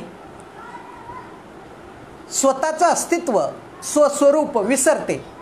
मी भगवंताचा आहे हे विसरून केवळ मी हा अहंकाररूपी जप त्या ठिकाणी मायेच्या वेष्टनांनी करते. अशी ती जीवसत्ता, जिला आपण संकुचित सत्ता म्हणतो. जीवाचा अर्थ शास्त्रामध्ये खूप सोपा सांगितलेला आहे. कल्पना अविद्या येणे झाला जीव. ही कल्पना आणि अविद्या हा जो भ्रम आहे, हिलाच माया असं नाव आहे. मायेला अज्ञान म्हटलेलं आहे. पण अज्ञान हे ज्ञानाने त्याचा नाश होतो, ज्ञानाने त्याचा नाश होतो. म्हणून मायेचा नाश हा ज्ञानाने होतो. आणि म्हणून अगोदर त्या ठिकाणी भगवंत जन्माला आल्याबरोबर मायेला जावं लागतं. भगवंताचा जन्म देवकीच्या पोटी झाला. देवकीच्या पोटी कृष्ण जन्मला मथुरा या नगराला. यशोदेने सांभाळ केला. त्या ठिकाणी भगवंताचा जन्म झाला आणि मायेला कंसाच्या हातातून जावं लागलं. ज्या ठिकाणी भगवंताचा जन्म होतो त्या ठिकाणी मायेला निरोप घ्यावा लागतो. माया जाते. वास्तविक माया आणि भगवंत एकच आहेत. एकाच नाण्याच्या दोन बाजू आहेत. निर्गुण निराकाराला व्यक्त होण्यासाठी मायेची गरज आहे, प्रकृतीची गरज आहे. हे नरा आत बघ जरा, हा जीव का खरा, ही नव्हे रे माया, बुद्धी दर्पणी ही ब्रह्मरवीची छाया. ही माया नसून ब्रह्मरवीची छाया आहे. ज्याप्रमाणे माणसाची सावली आणि माणूस हा एकच, त्याप्रमाणे माया आणि भगवंत हा एकच. मग या ठिकाणी माया ही आवश्यक आहे.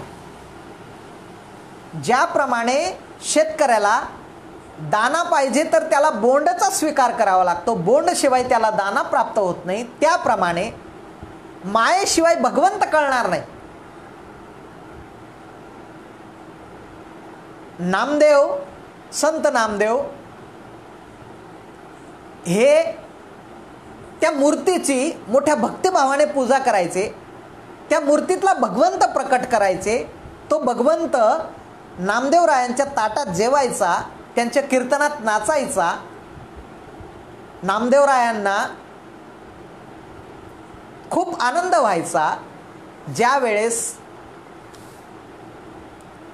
संत सभेमध्ये नामदेवरायांना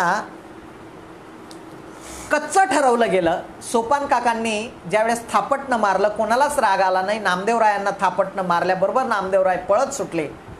मी कशाला कच्चा, तुम्ही मला कशाला मारता, राग आला. त्या ठिकाणी भगवंताजवळ गेल्यानंतर भगवंतांनी सांगितलं की नाम्या, खरंच तू कच्चा आहे. तू जे हे माझं रूप पाहतो हे मायेचं रूप आहे, सगुण साकार रूप आहे. आणि मी देव नटला नाना परी, मी विश्वव्यापक आहे. हे विश्वरूप दर्शन तुला नाही आणि ते विश्वरूप दर्शन त्या संतांना आहे. तुला जर माझं विश्वरूप दर्शन घ्यायचं असेल, माझं व्यापक दर्शन घ्यायचं असेल, चराचरी माझा भरला घनदाट हरिदेशी, अशा पद्धतीने जर माझं साक्षात्कार तुला हवासा वाटत असेल तर तू दक्षिणेकडे औंढा नागनाथकडे जा आणि त्या ठिकाणी तुला सद्गुरूची प्राप्ती होईल. त्यांच्याकडून तू ज्ञान घे. आणि खरोखर त्या औंढा नागनाथला विसोबा खेचरांची ज्यावेळेस भेट झाली आणि त्यांच्याकडून अनुग्रह दीक्षा प्राप्त झाल्यावर विश्वरूप दर्शनाचा त्या ठिकाणी साक्षात्कार झाला.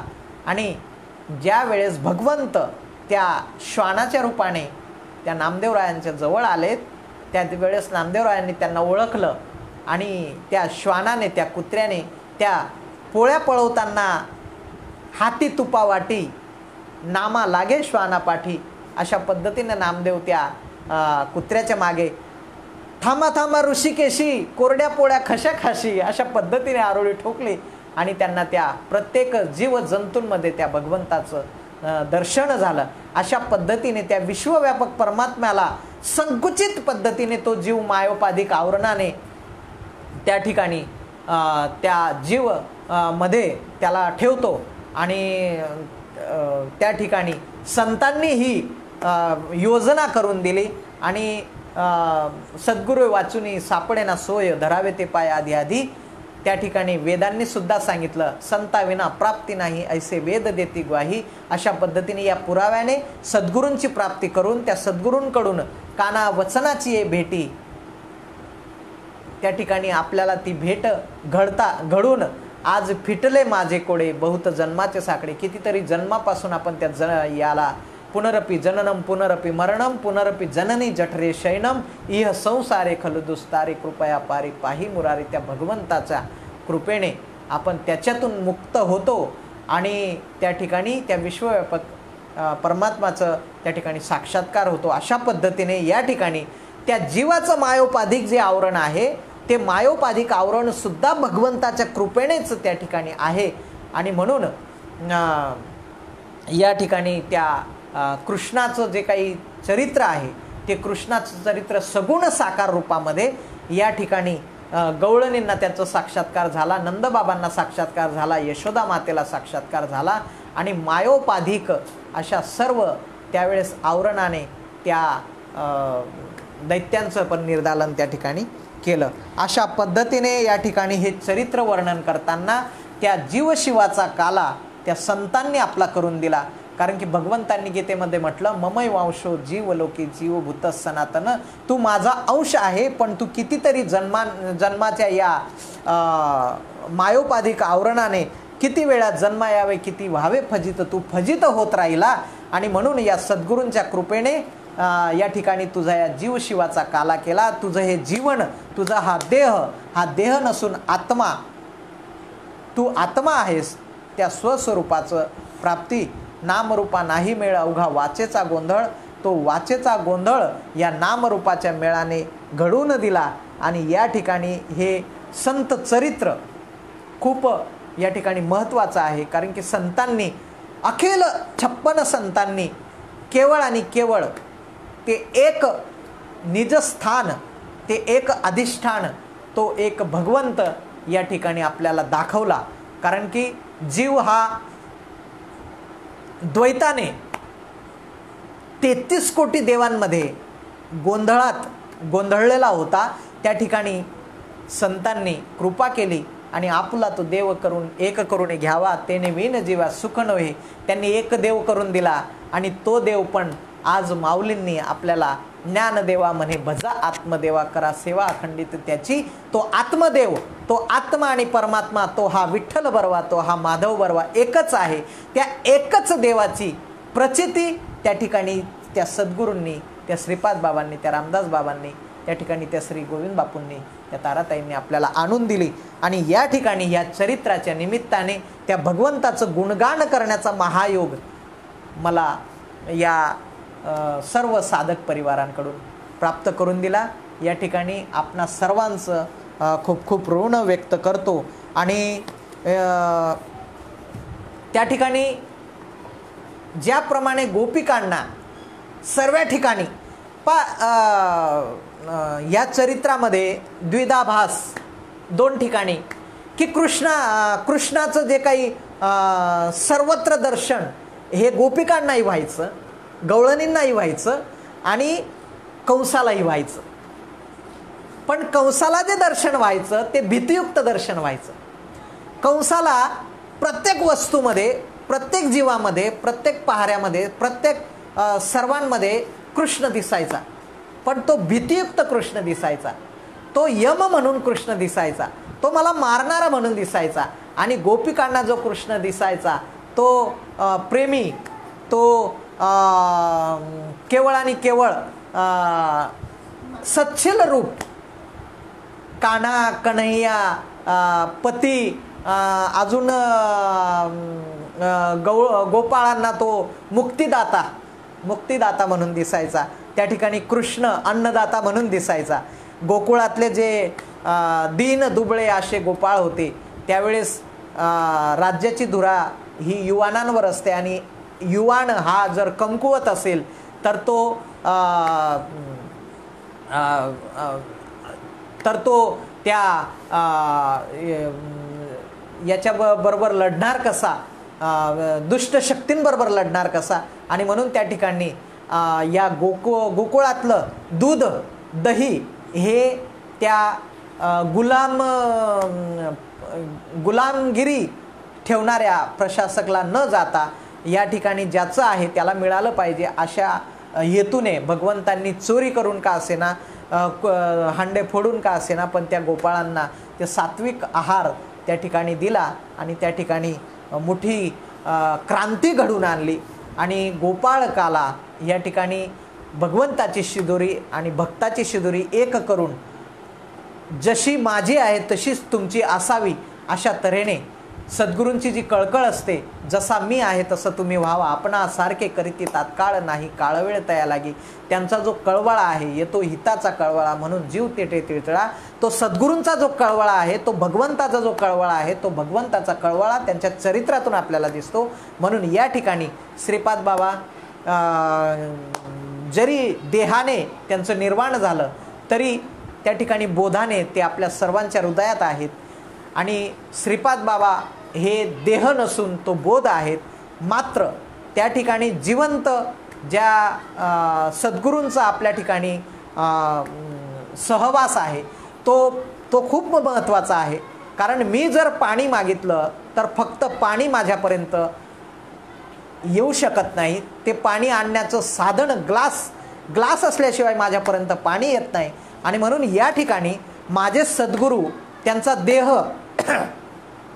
तो सजीव तो सगुण असल्याशिवाय माझ्यापर्यंत ते ज्ञान रूपी चैतन्य रूपी ते तत्वरूपी बोध माझ्यापर्यंत येत नाही. म्हणून ते सद्गुरू पण खूप महत्त्वाचे आहेत.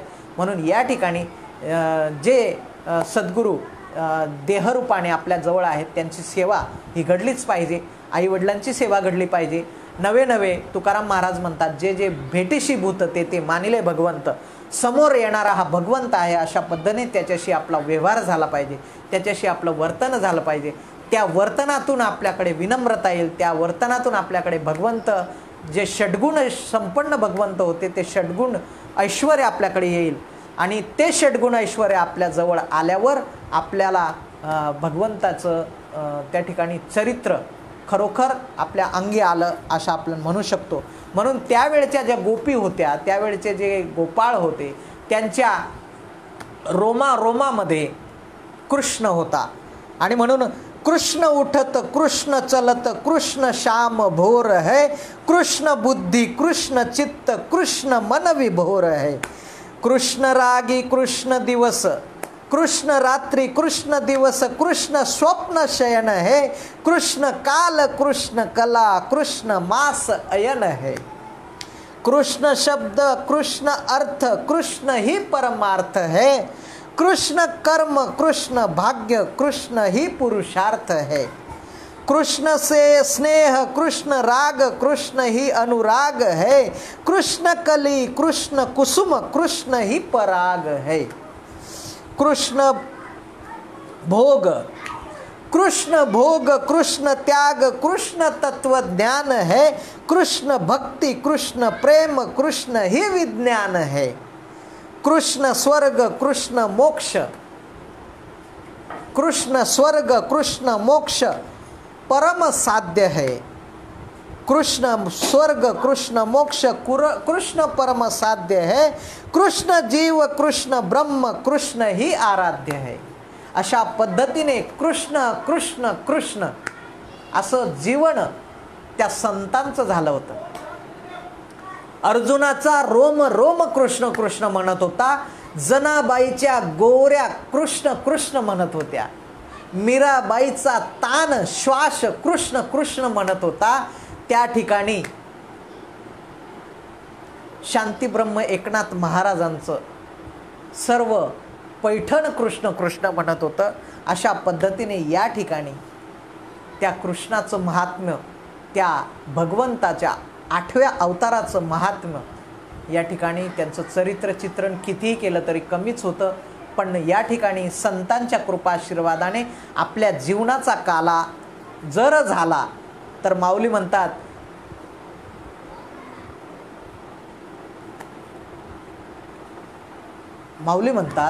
उपजेते नाशे नाशिले पुनरपी दिसे हे घटिका यंत्र ऐसे परिभ्रमेगा.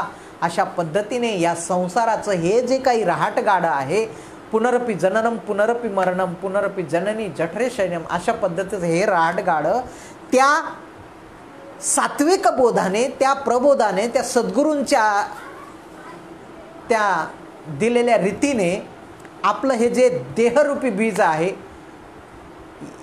या देहरूपी बीजाला साधनेने तापवून या ठिकाणी हे जे बीज आहे, हे बीज याच्यातला जो जन्म मरणाचा जो गुण आहे तो गुण नाहीसा होईल आणि ते बीज त्या ठिकाणी बीज भाजूनी केलेलं आहे, पुन्हा जन्म मरण नाही, त्या ठिकाणी आपल्याला ती अवस्था प्राप्त होईल.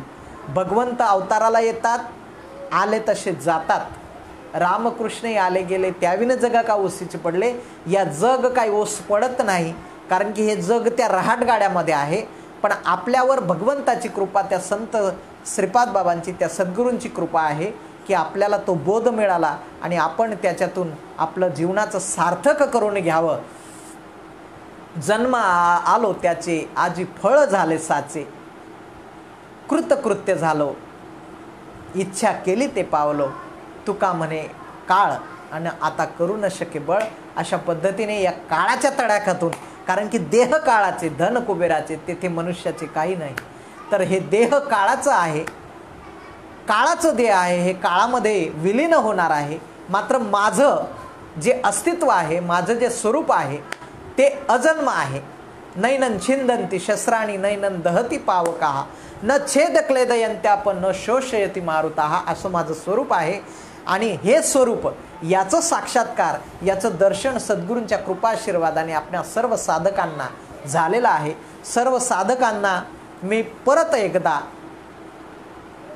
दंडवत या ठिकाणी घालतो आणि सद्गुरूंना शरण जाऊन या ठिकाणी या सेवेला पूर्णविराम देण्या अगोदर महत्त्वाचा एक या ठिकाणी भाग असा की हरिभक्तपरायण गुरुबंधू विवेकानंद महाराज आणि श्रीपाद कन्या कीर्तिताई चव्हाण आणि त्यांचे सर्व साधक परिवार यांनी हा जो स्तुत्य उपक्रम चालू केलेला आहे, गेल्या 4 महिन्यापासून 4-5 महिने या विश्वावर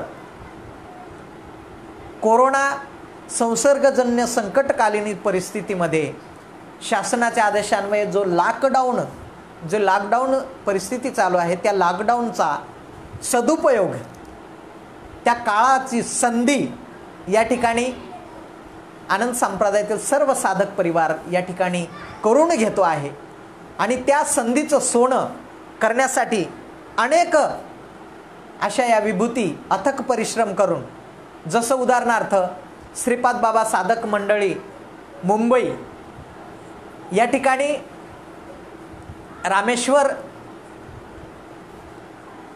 भोईर आणि चेतन महाराज भोईर यांनी सुद्धा खूप छान उपक्रम चालू करून या ठिकाणी सर्व ज्येष्ठ श्रेष्ठ गुणीजन असे साधक अधिकारी यांना सुद्धा या लाईव्ह पेजच्या माध्यमाने या ठिकाणी मार्गदर्शन करायला भाग पाडलं आणि आपल्या सर्व साधकांना त्याचा फायदा झाला. आज या ठिकाणी विवेकानंद भोर महाराजांनी श्रीपाद बाबा या पेजवर मला लाईव्ह येण्याचा जो प्रसंग, जी संधी उपलब्ध करून दिली, त्या संधीचं सोनं या ठिकाणी 2 तास का असेना मी करून घेतलं. संत कृपा आशीर्वादाने त्यांचा निरोप आपल्यापर्यंत देण्याचा प्रयत्न केला. या महाराजांनी परत नवीन असा उपक्रम चालू करायचा ठरवलेला आहे. आपणा सर्व साधकांना एक विनंती करतो की गेल्या 2-2.5 महिन्यापासून ज्याप्रमाणे ह्या पेजला आपण सर्वांनी साथ देऊन सर्वांनी सर्वांसाठी सकल संतांच्या आशीर्वादाने या ठिकाणी सर्व चिंतन पुष्प शांतपणाने ऐकून आपला अभ्यास पक्का करून घेतला, तद्वत पुढे येणारा जो उपक्रम आहे तो या महाराजांचा एका साधकाला जवळजवळ 7 ते 10 दिवस कोणता तरी एक ग्रंथ घेऊन त्या ठिकाणी चिंतन पुष्प मांडायचा योग या ठिकाणी प्राप्त करून देणार आहेत। सर्वांनी या ठिकाणी त्यांना ती मान्यता देऊन हा उपक्रम लवकरात लवकर कसा चालू होईल असं आपण सहकार्य करू। आणि आजचं जे विचार पुष्प आहे, जे चिंतन पुष्प आहे ते सद्गुरूंना समर्पित करतो आणि सेवेला या ठिकाणी पूर्णविराम देतो।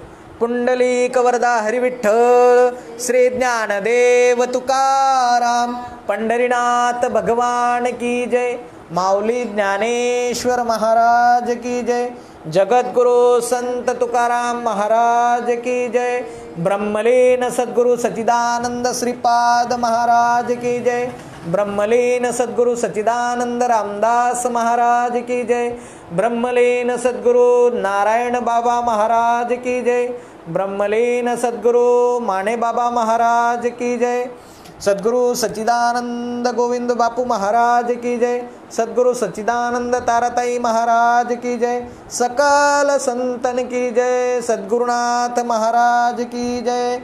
जय देव श्री गुरुदेव दत्त दत्त दत्त गोपाल कृष्ण भगवान की जय। विठ्ठल विठ्ठल विठ्ठल विठ्ठल विठ्ठल।